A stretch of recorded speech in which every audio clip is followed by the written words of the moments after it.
Hi friends, costume డిజైనర్గా, మోడల్గా, హీరోయిన్గా టాలీవుడ్ ఇండస్ట్రీలో మల్టీ టాలెంటెడ్ ఉమెన్గా గుర్తింపు సంపాదించుకుంది హీరోయిన్ రేణు దేశాయ్.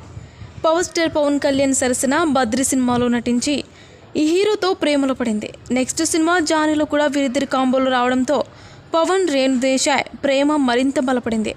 దీంతో వీరిద్దరూ పెళ్లి చేసుకున్నారు. అకీరా ఆద్యలకు జన్మనిచ్చారు కూడా. కొన్నాళ్ళ తర్వాత ఏమైందో తెలియదు, కానీ పవన్ కళ్యాణ్ రేణు దేశాయ్ విడిపోయారు.